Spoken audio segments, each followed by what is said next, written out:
Next question एक parent का, what is the ideal age for starting treatment? जितना जल्दी उतना अच्छा। मतलब ये तो मैंने पहले भी कह दिया है कि early intervention is the key. ये कहा गया है कि पहले 5 साल बहुत इंपॉर्टेंट है। 5 साल से जितना पहले ट्रीटमेंट मैनेजमेंट प्लान दिया जा रहा है उतना अच्छा है। 3 साल से जितना पहले दिया जा रहा है उतना और अच्छा है। यानी कि इन सिम्टम्स को मैनेज करने के लिए तकरीबन 1.5, 2, 2.5 साल की उम्र के अंदर अंदर क्लियरली विजिबल सिम्टम्स आ जाते हैं। अगर हम उसको बहुत जल्दी आइडेंटिफाई कर लें और सही एक मैनेजमेंट प्लान बना दें तो ये देखा गया है कि इसके अंदर बहुत फ़र्क आता है।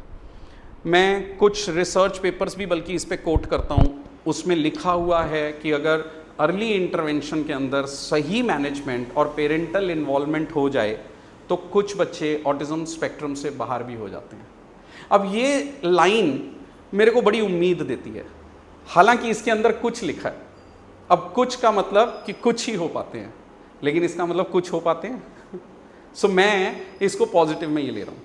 अब वो कुछ कौन से होंगे ये तो बाद में पता चलेगा, लेकिन मुझे काम तो सबके ऊपर बराबर करना पड़ेगा और फिर देखेंगे कि इनमें से जो कुछ बाहर निकलते हैं वो हमारी अचीवमेंट हो गई। सो वो विन विन सिचुएशन हो गई। सो जब अगर ये सवाल है कि थेरेपी कब शुरू की जाए, मुझे लगता है कि इसमें सोचने की या पूछने की बात ही नहीं होनी चाहिए। जैसे ही आपको लग रहा है जल्दी से जल्दी 1 ओपिनियन, 2 ओपिनियन, 3 ओपिनियन लीजिए, डिनायल मैकेनिज्म से बाहर निकलिए।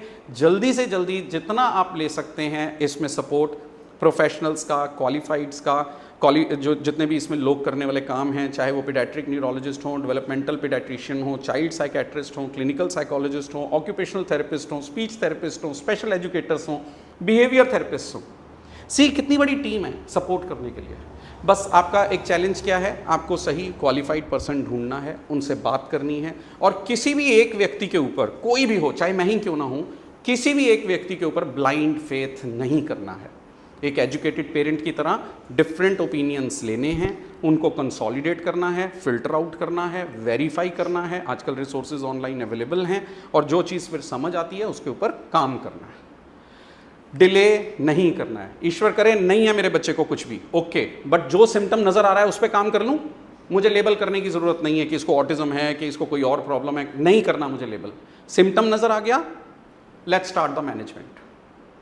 जल्दी से जल्दी हम इसमें से निकल ही जाएं तो अच्छी बात है, लेकिन ये तब बनेगा जब हम चीज़ों को जल्दी एक्सेप्ट करेंगे, जो कि आई नो कि एज अ पेरेंट मैं खुद भी बोलूँ तो ये बड़ा डिफ़िकल्ट होता है चीज़ों को स्टार्टिंग लेवल पर एक्सेप्ट करना।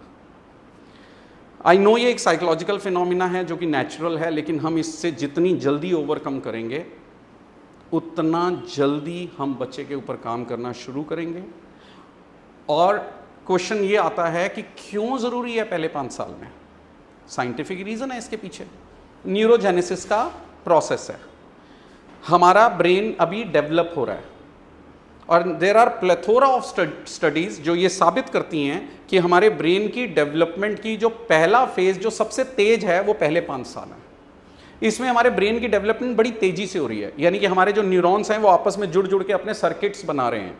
तो ये बनता हुआ ब्रेन है, तो बनते हुए ब्रेन में हम जितनी जल्दी जितने ज़्यादा चेंजेस लेकर आएंगे उतनी अच्छी बात है। और यही चीज़ हम धीरे धीरे ब्रेन क्रिस्टलाइज्ड होने लग जाएगा। जैसे हम एक लेमन लैंग्वेज में समझना चाहें तो जी पकना शुरू हो गया, तो अब एक कॉमन सेंस से सोचिए कि पके हुए ब्रेन में चेंजेस लाना मुश्किल होगा बनिस्बत के बनते हुए। और ये पकना is a process like crystallisation of the brain, जो सर्किट्स बन रहे हैं ये नॉर्मल है। आप हैं, मैं हूँ, बच्चे हैं, जैसे जैसे हम बड़े होते चले जाते हैं हमारा ब्रेन क्रिस्टलाइज्ड होने लग जाता है। तो ये समझाने के लिए मैं लेमन लैंग्वेज की तरह इसको यूज़ करने की कोशिश कर रहा हूँ। तो अर्ली एज डेवलपिंग ब्रेन है, सो उसके अंदर जितने हम चेंजेस लाएंगे उतनी वो ज़्यादा एडेप्टेबिलिटी उसमें मिलेगी, इसलिए अर्ली एज बहुत इंपॉर्टेंट है। और इसमें एक चीज़ और, बहुत सारे लोग पूछते हैं कि अब तो मेरा बच्चा 5 साल से ऊपर हो गया तो इसका मतलब अब फर्क नहीं आएगा। सो इसको भी समझना है, ये एक नेवर एंडिंग प्रोसेस है। न्यूरोप्लास्टिसिटी का एक कॉन्सेप्ट है जो ये कह रहा है कि अब तो हम जिस मर्जी एज में जाकर ब्रेन को चेंज कर सकते हैं, लेकिन प्रोसेस बहुत स्लो हो जाता है।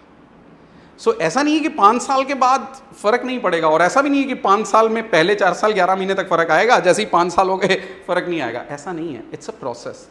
लेकिन धीरे धीरे वो जो कैपेसिटी है हमारी वो ग्रेजुअली बहुत थोड़ी कम होती चली जाती है सीखने की या चेंजेस की, एडेप्टेबिलिटी की।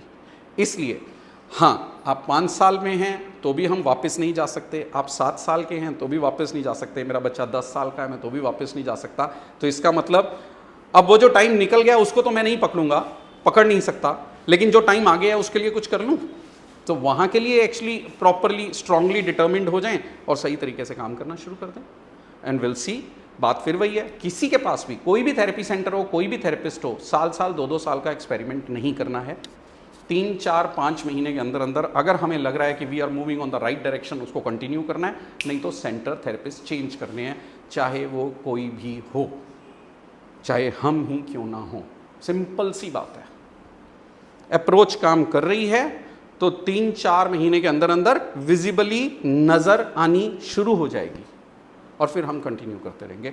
और हर 1.5-2 महीने के बाद बच्चे को रिव्यू करना है अपनी नज़र से ही, कोई फॉर्मल असेसमेंट की ज़रूरत नहीं है।